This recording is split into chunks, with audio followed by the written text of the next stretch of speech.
Welcome to DevOps Accents, a podcast on everything around DevOps, public cloud, and cloud-native topics, with your hosts, Pablo, Leo, and Kirill. Hello and welcome to DevOps Accents, a podcast by MKDev. At MKDev, we provide consulting and engineering services for your cloud infrastructure, DevOps teams, data departments, and your new AI endeavors. Give us a call if you like to talk about it. And here on the podcast, we talk all things around cloud native technologies, industry news, AI and such stuff with help of my dear co-founders and industry experts, Pablo and Kirill. Hi, guys. Hello, everyone. Hello. And also here with us today for this episode, please welcome Fabiano Beselga, Head of Technology at Ada, music composer and YouTuber. How, Fabiano? It is good to have you here. Hello, guys. Thanks for having me. How are you doing? I'm good. It's sunny in Germany, so it's always good. And Friday as well, so cannot be bad. Yeah. I'm something of a YouTuber myself. All right. So Fabiano is a friend of MKDev. And we've been waiting for quite some time for you to join our podcast, and I'm glad you finally did that. Are you excited to answer the most important questions here? Yes, I'm excited. Yeah. Let's hear it. And I'm sure you had plenty of time to prepare your answer for this question. What is your accent? Brazilian accent, you mean? Or whatever you prefer, because we are DevOps accents. I see. I like to confuse our guests with this question because they're not always there is not always a clear answer to this. Some prefer to discuss their role in DevOps industry and where they lean to. Others discuss their own language accents. What is yours? Yeah, first thing that came to mind is my Brazilian accent. Funny enough, when you hear Brazilians speaking in English, it's very easy to detect it's a Brazilian speaking, even though it's in English. So I guess I go with this one for today. Cool. Kirill, Paulo, do you remember how we met together and start working? And what was the journey that led you guys here and you, Fabiano, to where you are today? Do you mean how we started, how we got to know Fabiano, or how you and I met? How many years back you want to go? Whichever you prefer. I met Fabiano on one of the projects a couple of years ago when he was working the platform engineering at one company, and I was joining to support on some Kubernetes challenges. And then there was a collaboration between Pablo and Fabiano on one DevOps event last year, I think. Maybe Pablo can talk more about this one. Yeah, for me it was last year. It's not so long ago. I think it was in Berlin, if I remember. Amsterdam. Okay, I remember. Yeah, I know why you cannot remember, Pablo. It was Amsterdam. I don't know why. And for you, Fabiano, how your career path looked like from the beginning to the day you was invited to DevOps Accents? Beginning of my career in I was invited. Okay. Long journey. How my career looks like. Yeah, so I'm from Brazil. So I started working as a software engineer in Brazil. This was about, I think, 18, 19 years ago. I worked small startups in Brazil. I fell in love with Ruby on Rails by coincidence, was in a university class, and then I opened this editor and I clicked new project. It was actually a Java class.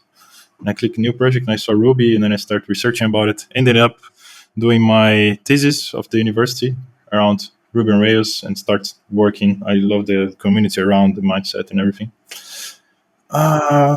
I've worked in big companies as well, like HP, Hewlett Packard, not doing printers, but also in the software development part of things there. I worked as a consultant, and I also created my own company in Brazil. It was fintech in the wealth management field, which me and my co-founder started in 2012. And then in the beginning, we needed to pivot our product in order to have a better product market fit. Our first prototype didn't work that well. There were not so many subscribers, but then we shifted to a new business model, which ended up very successful. We were able to raise funding rounds and build a team of about 100 people. So it was very rich and journey for me, like to be able to build a team from scratch, shape its culture, help them on the architecture, all the evolution of the company. A lot of challenges, but was very, very nice time. And then at some point, I decided to live abroad. This is something I always wanted to do, to expand my experience in the world. So I decided to move to Germany in order to work with people from other countries, get to know new cultures. And so far here in Germany, I worked in, this is the third company I'm working for.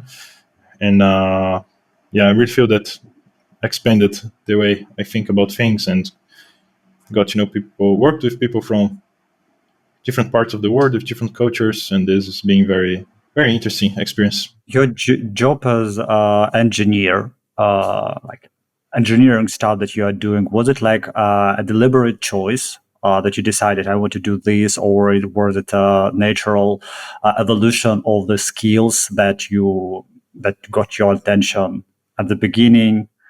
Like, how that did you decide to from programming I'm going to engineering? Did you decide to make this shift, or was it organic? If you go back in the days, like I think this was year 2000 or maybe earlier, my interest, I mean, even before that, I was playing a lot of video games. Actually, I wanted to be a game developer when I was a kid, but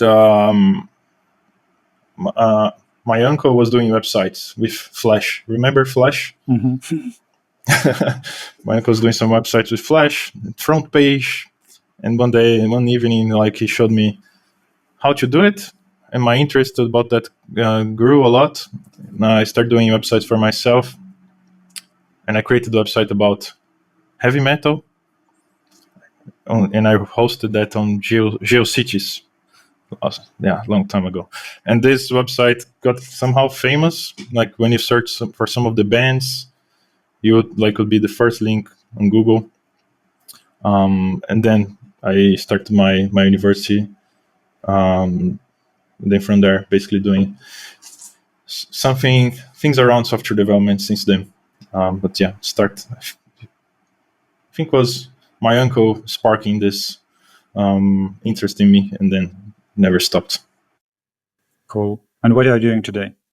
What I'm doing today, I'm as head of tech at Ada, Ada Learning. So Ada Learning is a German company which provides something called a fellowship, which big companies like Telekom, Volkswagen, DM here in Germany are using. And it's a tool to enable people to learn more about design thinking, innovation, digital transformation, also choose more AI in their daily work. And it's very, like, people that join this program, they really, really love it. We're doing like product discovery interviews, and they become like ambassadors of the company after they do it. So, and in my role there, I'm leading a team of developers to evolve the platform, and also doing some AI research to see what we can do more with AI. Recently, I'm getting very much interested in AI agents, something I start to dig deeper and see what we can do around that. That's what I'm doing currently. Cool. We here know that you do some music. We've listened to you on Spotify and some other platforms, and it's kind of funny that you didn't mention here, given the big part of your life today, and like those who listens to us on Spotify and can see us. There is a huge bunch of different instruments on Fabiano's back. It's all there, and he was so humble, not mentioning this at all. Could you tell us like a little bit of this, of your part, this part of your life? Yes, sure. So yeah, it started with my dad has a very old acoustic guitar. By very old, I mean the neck's broken, and he used the needle to make it together. So it's a very emotional acoustic guitar, but not the best at all. He was always playing some. In Brazil, it's called sertanejo. I think in English, you would say country music, but specific from Brazil. And I was never a big fan of this kind of music, but I was forced to listen to a lot of it.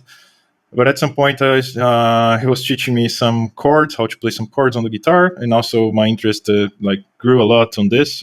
But I was using the guitar to learn Metallica songs, acoustic guitar, which was not very well set up, and was not proper to play Metallica at all.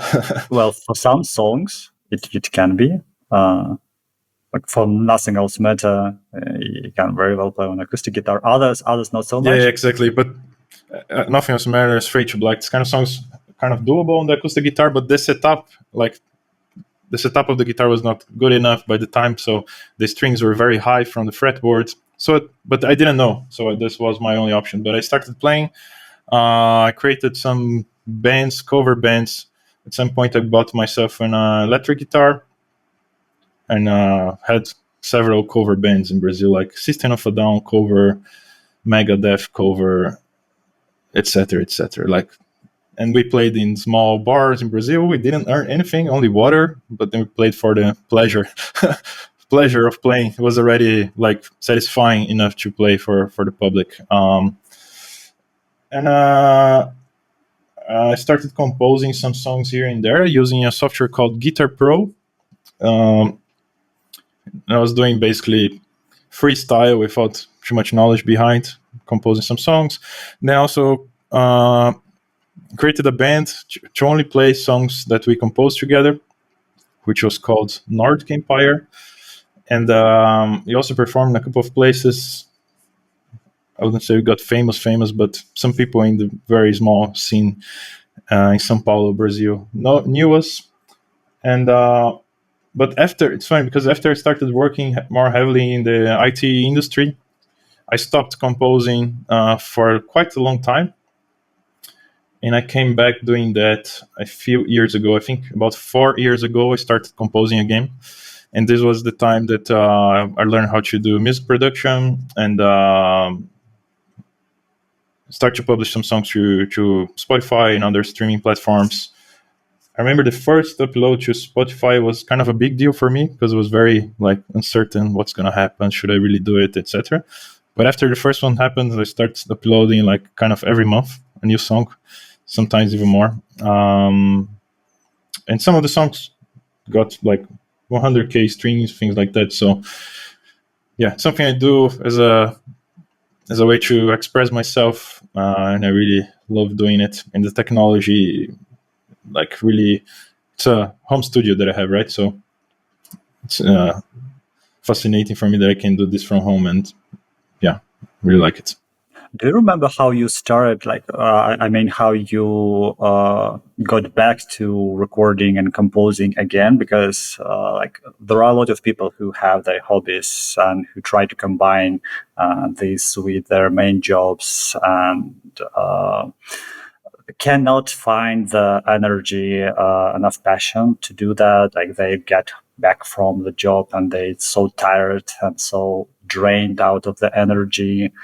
That cannot do anything besides doing their job. Yeah. I mean, I was in the situation for quite some time that I could not find time to. I mean, of course, I was playing guitar here and there, but really composing and producing some songs. It happened while moving to Germany, I sold everything I had in Brazil. Most of the things I sold, and then when I arrived in Germany. Took me a few months to buy an acoustic guitar. I mean, a very good one that in Brazil would be kind of not possible to buy because of taxes and everything. And then this inspired me to get back to it. I started composing some singer-songwriter songs, and never stopped since then. And kind of the collection grew a bit, as you can see here on my back, a few guitars and synthesizers. So living here also made it easier, more accessible for me to have the gear that in Brazil would be very hard to have. And each instruments are moments here in Germany. Yeah, the market is more accessible. Exactly. Also, getting in contact more with nature around here, it's easily accessible. Munich inspired me to compose songs here and there as well. But to conciliate this with work, I mean, there was a time that every Sunday afternoon I would sit and try to finish a song. So I kind of created this ritual for myself, which helped. Like, I knew that Sunday afternoon I would go sit and try to do something and publish. Sometimes it worked actually, like 1 hour, publish a song, and feels good. Do you feel yourself like forcing yourself into creativity to not? I mean, because I am an artist, right? I like drawing.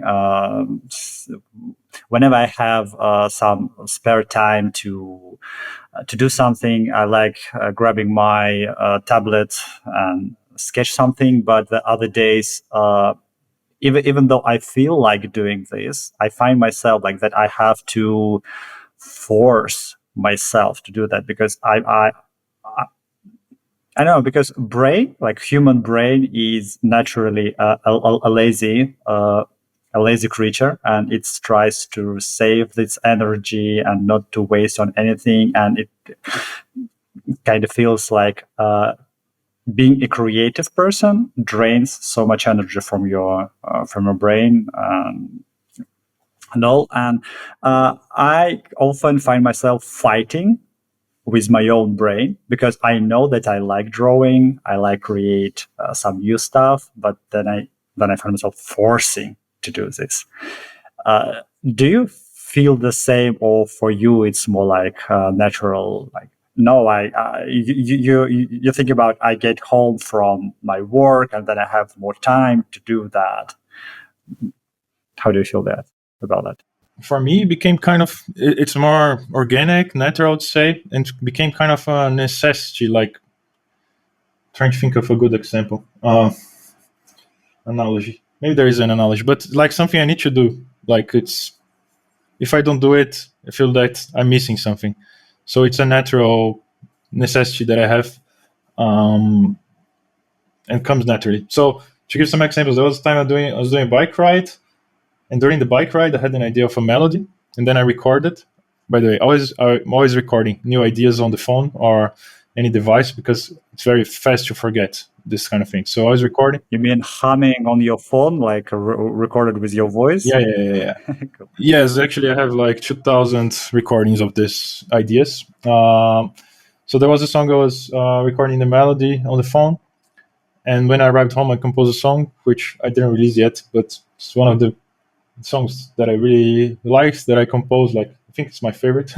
And I remember there was another time that I was in Dublin doing some sightseeing, and then a melody came to my head, and then I made this humming on the phone.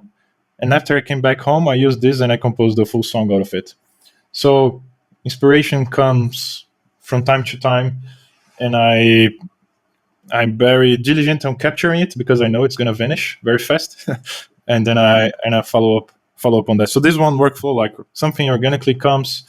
Sometimes even between meetings, I get the guitar, like 5 minutes, do something, record, and then I follow up on that. This one workflow, another workflow, like when I'm in the mood, I sit down and I say, okay, let's do something. But I also need to be in the mood. Like, I never force myself, okay, let's do something just by doing it. So it needs to be in this state of mind that I'm willing to do something. That's how it works for me.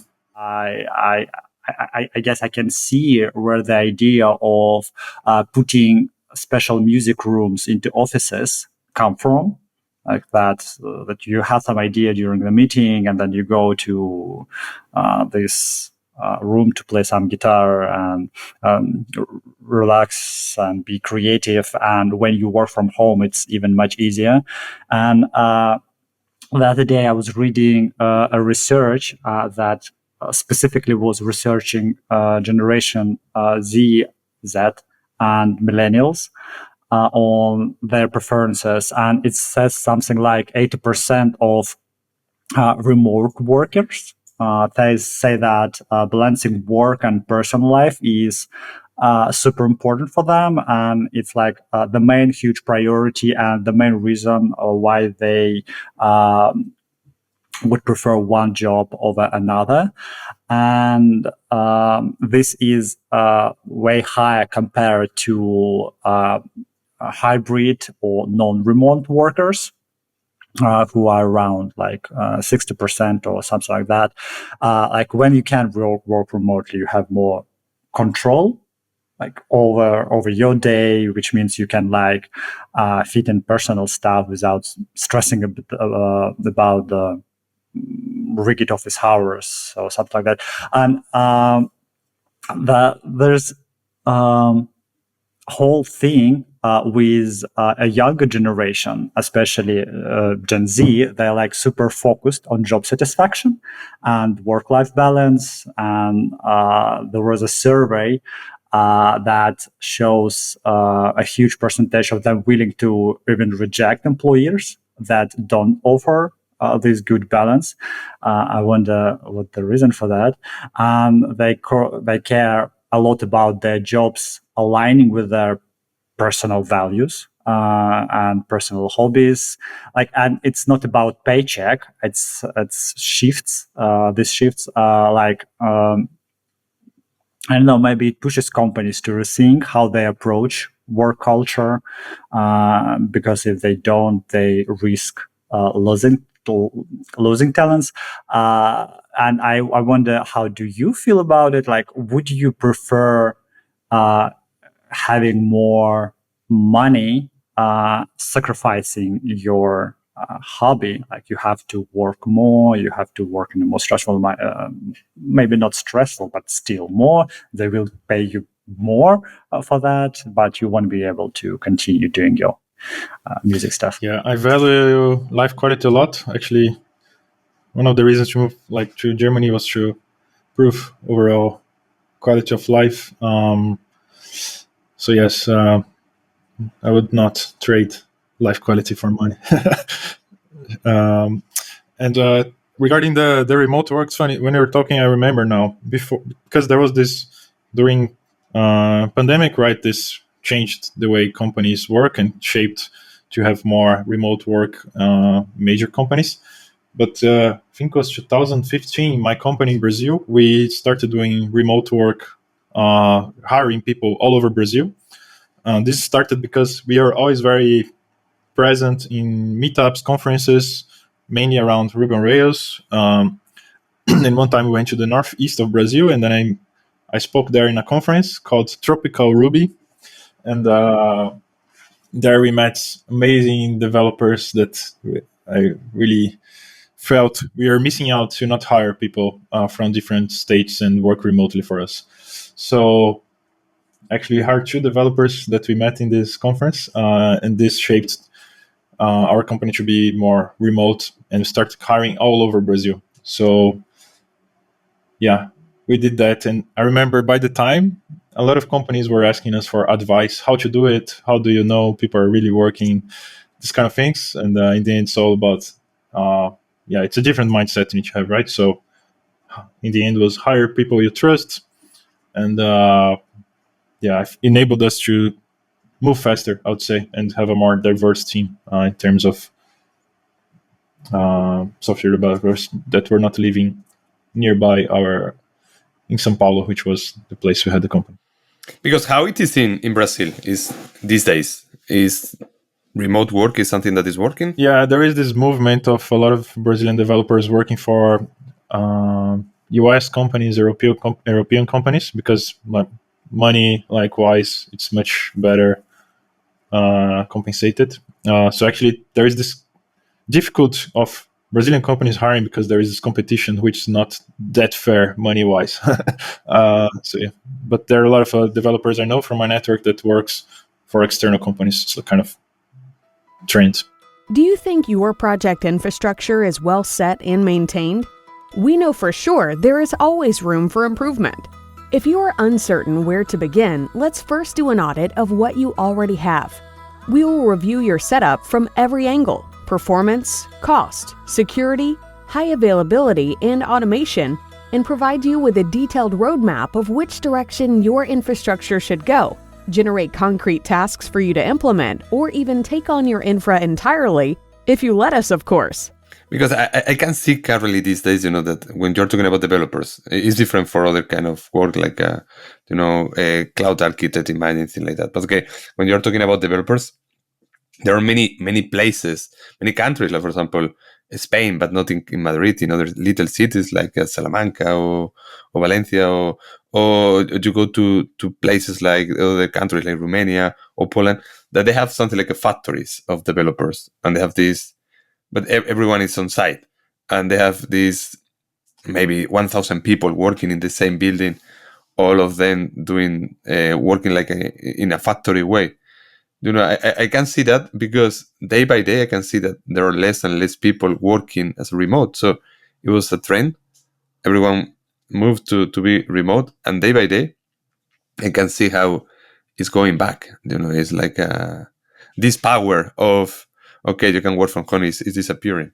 So I don't know how it's in Brazil these days. I don't know how it's working there, because here is, what I can see in Germany, what I can see in Spain, what I can see in other countries is that the number of positions that are remote day by day are less and less. And this is kind of interesting. I'm sorry, because what we hear from media, from the news, how the new generation is like forcing the employers to provide more flexible work environment, create like work balance. And when we hear this, and then we see the reality when the employers in fact force you to work more and more from on site rather than remote, forcing you into more like what Pablo described, creating factories of the developers. And this there's disbalance between what we hear and what we are trying to achieve with what the reality is, kind of interesting. I wonder, like, how do you compare what you had back in Brazil with what you currently have in Europe, especially in Germany, with like strict work labor laws? Does it help you? Does it help your teammates, the company, to maintain work-life balance, or does it like do the otherwise and forces you to spend more time doing chores?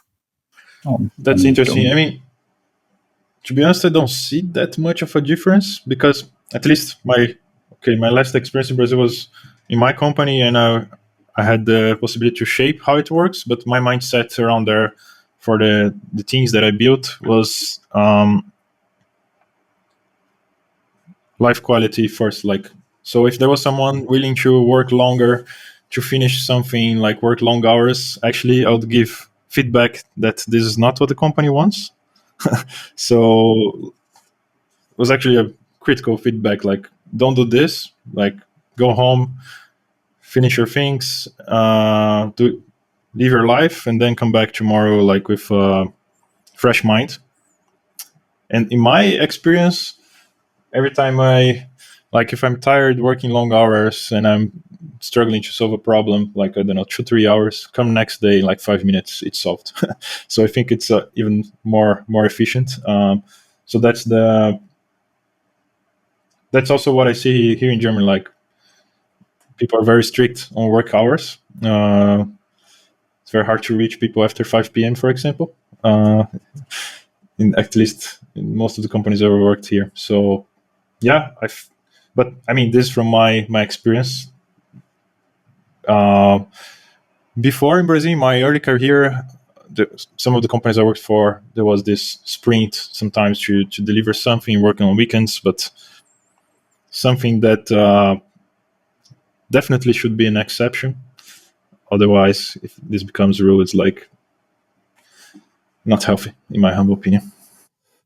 I think in Germany about work hours, so they're very strict about that you cannot disturb people out of work hours, but it's way more relaxed during work hours. So, for example, there is never this fear to, and that's why there's lots of people moving like from CIS countries to Germany, for example, is that like how can they just like take like 2-3 hours off to go to the doctor? In Germany, there is never pressure like this. If you need to go to the doctor, no one will ever tell you anything. You're like, fuck it, I'm going to the doctor, see you in 3 hours. There is always full understanding that, okay, if you need to let someone to repair the tube in your house, or you need to go for the some health examination, or you have some kid activity, usually no one ever tells anything. At least from my selection of companies, which is, I think, by now around like 10 or 12 different companies, there was never any issue. Not only for people employed permanently in the company, but also if you're working as an external, as a freelancer, it's the same level. So it's not just about that employer will get punished for mistreating permanent staff. It's the general mentality that, okay, if you have some personal things to handle, yes, sure. I remember like with one of the companies before COVID and this full remote, I had some like a personal catastrophe that forced me to work remote. And I was like, okay, I know that the whole team is working on site, but really I need to be remote 5 out of 5 days. And there was, again, in the super most German company ever, there was full understanding that, yeah, go ahead. And that's kind of an excellent thing about work-life balance. I think I would have to imagine that in Spain is the same, right, Pablo? Yes, but this mentality of play hard, okay, work hard, play hard. This mentality of, okay, I'm going to balance my life. It's not only work. My life is work and what happened outside of the work. I think it's happening with the new generation, because I remember of my life when you were working in Spain, and the time to work, it was the time that the boss appear in the office, and the time that you can leave is the time that the boss leave the office. And this is happening today at many places in Spain. So this work hard, play hard, it means, okay, you keep your life in the office, but until one point, and then I'm going to give my life in what I love. For example, like Fabiano, music, or going out, chilling, drinking beers, whatever thing that you like, But this currently, I can see that is happening in the places with the higher salary. So I cannot see that this is happening in the places with lower salary. So it's like a concept. Okay, what is your salary? Your salary is, imagine, 100,000 per year above. Okay, you can do that. You are living in a country where your salary is 20K. You cannot do that. So because I cannot see that, for example, in many places in the south of Europe, or of course, go out of Europe, go to South America. Because, for example, yesterday we were talking about in Venezuela, how is the way that the people work, and if you need to go on Saturday, you need to go on Saturday. So nobody think about something else. We need to end something, you need to go to work on Saturday. And I cannot imagine that on Germany, because for me, when I arrived on Germany, it was this experience of, we have a sentence in Spain that when it's 5 o'clock, the people take the pencil and drop the pencil and see you. I will see you next day. And in Spain, this is impossible. So it's 5 o'clock. Okay, it's the time that you need to leave. Okay, but I am not going to leave for sure.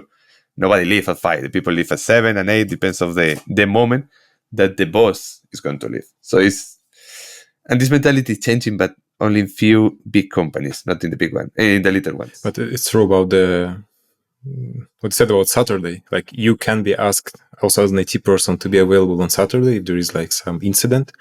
But it won't be like, go and work on Saturday. There will be like this whole feeling of guilt from your boss that, oh, okay, can you please go and work on Saturday? Like, we'll pay you extra for this if you can. Like, okay, you can. And then, like, if you take something like on-call shadows, I noticed that if you're inside Germany working for a German company and have an on-call, you will always be paid extra for this. There is no way that you'll be on-call and just like unpaid. But if you're, for example, in Germany working for an American company with the office in Germany, it's quite possible that you will get like on call for free, or your boss will get on call for free. Like, yeah, you need to be available 24/7 for 1 week, and you'll get a thank you for this. Which is again like, sorry, in Spain, I was talking with friends about the price that they pay for this week on call, and it's 260 euros. So you are 1 week on call, and they pay to you 260 euros for a cell phone with you all day. No, it's like zero. It's crazy. yeah, okay. Well, it depends on the income, right? Because if you get 4 weeks of on call for like, you get 1K more salary for being on call. And if your system is stable enough, then yes, you have to have a phone with you. But in the end, you just need to be online. Feels like we are discussing the first world problems. But yes, that's true. Because imagine if I go to work tomorrow to US or even to UK with my adjusted mentality of how I should be treated as a princess by my boss. Like 5 p.m. I'm leaving. If I need to be out for hours, I'll be fired like tomorrow in a different kind of system. Do you guys think that this mentality was trained in you, Kirill, specifically? Because what Fabiano tells about his experience, I feel like he always like this. Am I right, Fabiano? Because like what you were saying about forcing your, like not forcing, but making your team members balance this work and life. It feels like you always was like this, and you were looking for a job that will allow you live like this. And for other people, it may be like they learn to live like this, and they cannot unlearn. Yeah, I think in a nutshell, it depends on, of course, there's the culture of the country, which will influence us, but there's the culture of the company, right, which has a bigger influence and can override things. So was not always like this for me. Like early stages of my career, I remember working long hours whenever needed, like being an intern. But after when I had the opportunity to shape the culture, I shaped in the way that I believe is the most productive and healthy to build the team. Yeah. And I think it's important what you said, Leo, is that the employer and the country culture can kind of support this, but you can have inside you this feeling that, okay, I cannot leave at 5. I need to work. I need to stay in the office as long as my boss is staying. And that's something that, for example, if you move from a country where it's more common to like work late hours and not have work-life balance to Germany, you need some time to adjust in your brain. Plus, there is always this moment, actually that was the case for me, is that when you move to Germany or when you migrate to any country, you're for a long period on this kind of deadline. You have some deadline with your residency, with your visa, and then it's harder for you to accept this new work-life culture because you're like, okay, if I get into trouble with this job, I will get trouble with my visa. And if I get trouble with my visa, maybe I have to move back and then say goodbye to this work-life culture and other things. So it gets adjusted. I cannot say how it was for me because it's been like a long time ago, but I'm pretty sure that it took some kind of couple of years at least to adjust to the more relaxed way here. Let's switch a little bit to the personal project that you are so privileged to being able to work on. Well, you're not on the main job. Do you think, Fabiano, we know that when you produce your music, you create your own tools, web online tools that help you and other musicians produce their music, and getting deeper into the processes of, like, now that you have your and you learn how to balance your main job with your hobby, and maybe, I don't know, like do you feel like if it's a juggling act, or you can apply your knowledge from your main career and constantly getting feedback from the users that might help you with creating the tool for the other part of your life, and maybe vice versa. I have the job that you're doing outside of your main job helps you with your role as head of technology. Does it influence your development process? Yes, I mean, just to give context, so I have this side project of mine, pet project of mine that was actually born by a necessity I had. So I wanted to remember the presets of some analog gear like guitar pedal effects and synthesizers. So some of them don't have the ability to save presets in it. And then I need to remember it. And the way to do it is like taking pictures, which is not structured data at all. Then what I did was to create a platform that would make it easier to create these presets online in a structured way and share with the world. So yeah, it was born by, it's called dog fooding, right? When you have a problem and you want to solve it for you and might be interesting for other people in the community. And then I started talking with people with the same problem, like in my network, and also going to events. And yes, the problem is there.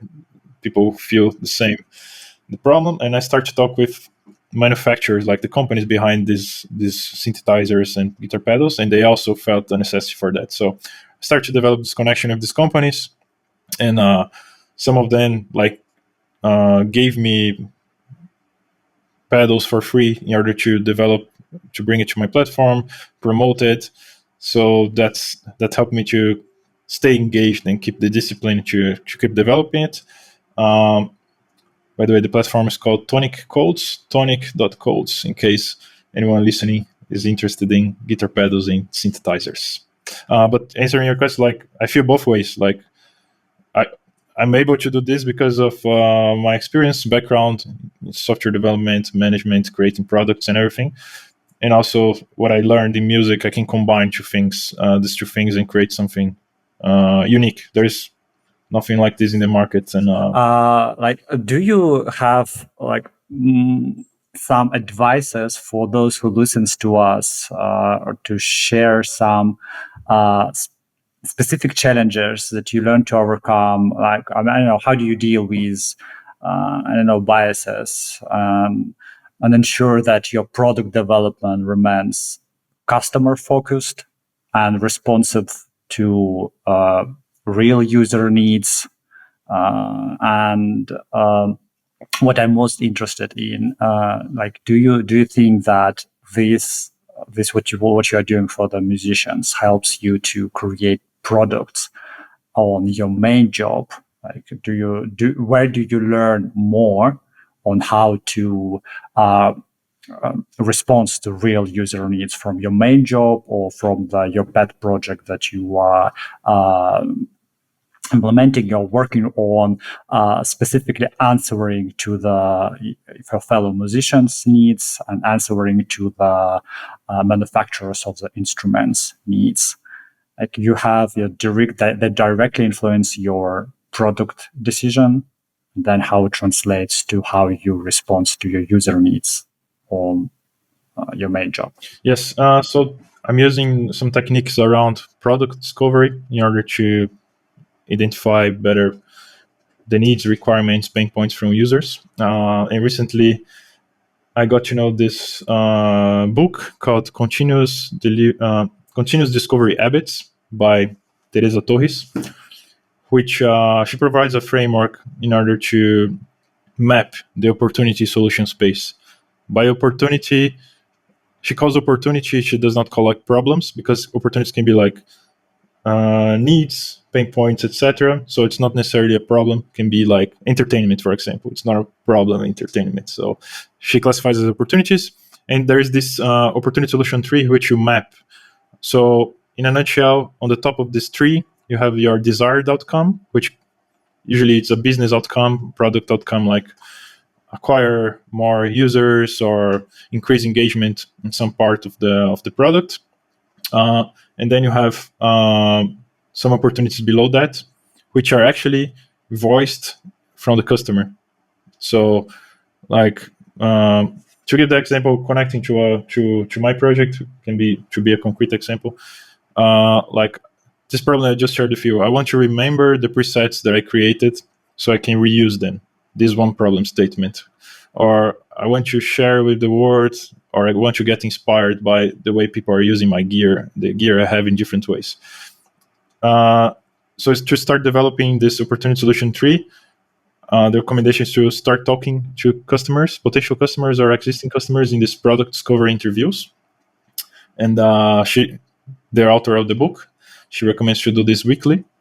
And she also recommends to have what she calls product trio. So 3 people from the company, one being the product manager, product designer, and one software engineer or the person representing the technology. 3 of them go to talk to potential customers or existing customers in order to discover, understand more. And from that, needs emerge from these conversations. And she also recommends to not ask what people want or like not direct questions, but to ask about then to tell stories of real facts. So, for example, you can come to a discovery interview and ask, when was the last time you used AI in your work that in a way that was useful for you? And then the person is going to tell you your story, and then you're going to be interested in understanding like the journey. And then you collect this story using the interview snapshot, which also is provided like in her framework. And then in this interview snapshot, you map like the story, some insights the people interviewing had from this, and you start mapping some opportunities that emerge from this talk. Imagine that over time, you're going to have weekly interviews and you're going to map a lot of opportunities. And this helps to shape your opportunity solution tree. And then the second stage of this is that based on the opportunities the team decide to move forward, you create solutions, you think about solutions, and for each opportunity you can have multiple solutions, right? So brainstorm on different solutions with the team. Instead of building it directly, you do some experiments, some assumption testings around that in order to see if that's the best way to solve it, that's really going to solve it. And in order to do these experiments, like there are several ways to do it. It can be as simple as, I don't know, running a survey, A/B testing, doing more product interviews, etc. But then you validate your assumptions, and then you decide what you build, but with much more confidence that's going to solve the opportunity or the problem you had before. So, in a nutshell, I really like the framework. I think it helps to connect the business outcome to like the discovery part, and also to be more mindful about building something that's really going to solve that problem and running some experiments before spending the full time to really build it. So prototyping, etc.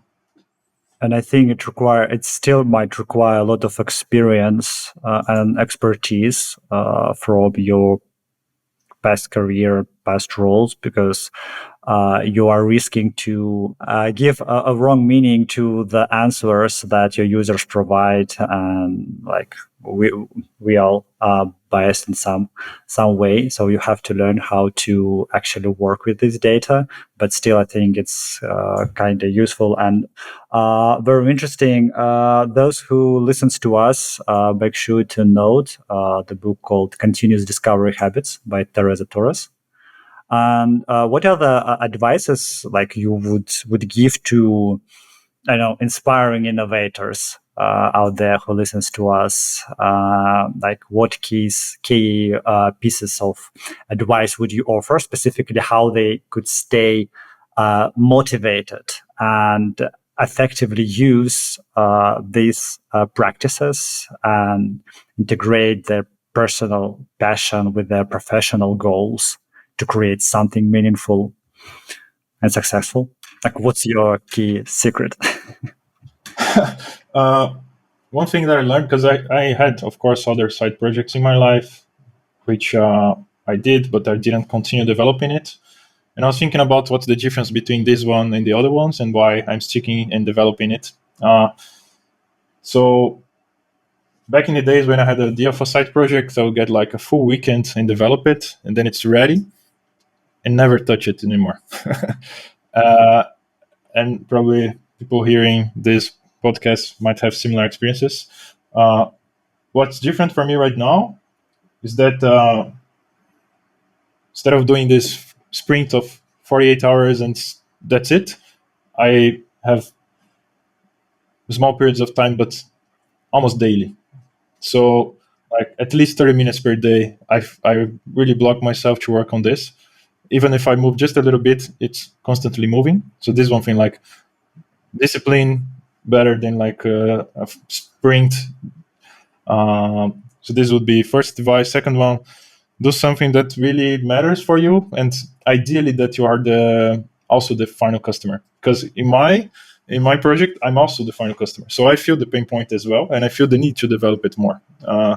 So yeah, dog fooding, that's what they say. And actually, it's interesting because during my entrepreneur journey, I talked to investors and everything, and he was the leader of one of the biggest VC in Brazil. He told me, I asked him, what were your lessons learned from companies you invested? What you would like never do again? And then he told me he would never invest again in a company which the founders are not the final users. They didn't start from a pain point they had. And he explained like 5 examples of that, why he would not invest again. So yeah, this really stand out for me. And since it's also something that I use daily, and I'm very inspired on the music side, also inspires me to keep going. Talking to the manufacturers give me even more motivation, because they, so far at least, feedback was overall really, really good, and they are sponsoring, like helping promoting everything. And when I see people using it, for example, there is a heavy user of one guitar pedal which is constantly creating new presets. So seeing people using it also gives motivation, right? So yeah, that's very helpful. I think might be very useful for those who listen to us, and for those who would like to learn more about you and your career and your music. Where can they find you? Where can they hear you? Yeah, so my music's available on all streaming platforms, so Spotify, Apple Music, etc.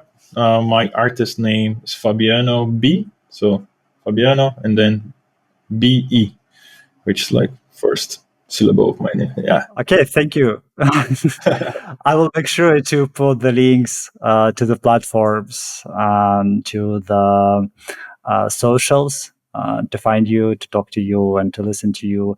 Thank you for being with us today, Fabiano. Thank you for sharing. I hope those who listen to us like and learn a lot from today. Don't forget to subscribe if you listened up to this point. Make sure that you give us likes and subscribe for more episodes for the next 2 weeks.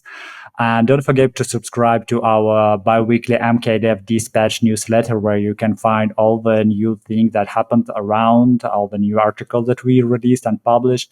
And thank you for coming. And thank you, Pablo and Kirill, for joining me. And thank you, Fabiano, for being with us today. Bye, everyone. Thank you very much, guys. Thank you. Thank you. The cloud tech industry is evolving so fast. Do you keep up with it by improving your skills or upskilling your team? At MKDev, we offer a variety of workshops for just that, from the basics to expert knowledge. Before delivering our workshops and training sessions, we carry out a detailed assessment of each participant. To make sure the workshop is helpful for you and your team, we will add more content to it or throw out what you already know. Or we create a custom workshop specifically for the needs of your team and the specifics of your project.